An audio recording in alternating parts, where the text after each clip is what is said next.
ನಮ್ಮ ಚಳ್ಳಕೆರೆ ನ್ಯೂಸ್ಗೆ ಸ್ವಾಗತ. ನಾನು ಜಯಶ್ರೀ. ಇಂದಿನ ಪ್ರಮುಖ ಸುದ್ದಿಗಳು.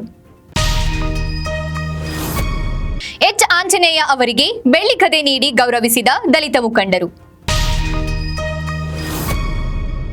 ಗಜ್ಜುಗಾನಹಳ್ಳಿ ಪ್ರಾಥಮಿಕ ಕೃಷಿ ಪತ್ತಿನ ಸಹಕಾರ ಸಂಘದ ನೂತನ ಅಧ್ಯಕ್ಷ ಮಾಳಜ್ಜಯ್ಯನವರಿಗೆ ಸನ್ಮಾನಿಸಿದ ಪಟ್ಟಣ ಪಂಚಾಯಿತಿ ಸದಸ್ಯ ಕೆಪಿ ತಿಪ್ಪೇಸ್ವಾಮಿ. ಚಳ್ಳಕೆರೆ ನಗರಸಭೆ ಪೌರಾಯುಕ್ತ ಸಿ ಚಂದ್ರಪ್ಪ ಹೊಸಪೇಟೆ ನಗರಸಭೆಗೆ ವರ್ಗಾವಣೆ. ಬೆಳ್ಳಂಬೆಳಗ್ಗೆ ಭೀಕರ ಅಪಘಾತ, ಪತಿ ಪತ್ನಿ ಸ್ಥಳದಲ್ಲೇ ಸಾವು. ರಸ್ತೆ ದಾಟುವಾಗ ಅಪರಿಚಿತ ವಾಹನಕ್ಕೆ ಡಿಕ್ಕಿ, ಓರ್ವ ಸಾವು. ಚಳ್ಳಕೆರೆ ನಗರದ ಪಾವಗಡ ರಸ್ತೆಯ ಸ್ಮಶಾನದಲ್ಲಿ ಹಾಡು ಹಗಲಲ್ಲೇ ಕಳ್ಳತನಕ್ಕೆ ಯತ್ನ.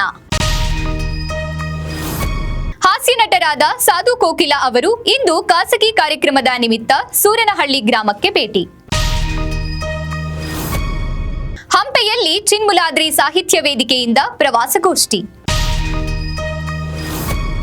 ಹುಟ್ಟುಹಬ್ಬವನ್ನ ಬನಶ್ರೀ ವೃದ್ಧಾಶ್ರಮದಲ್ಲಿ ಆಚರಿಸಿಕೊಂಡ ಪ್ರಗತಿಪರ ರೈತ ಡಾಕ್ಟರ್ ಆರ್.ಎ. ದಯಾನಂದಮೂರ್ತಿ.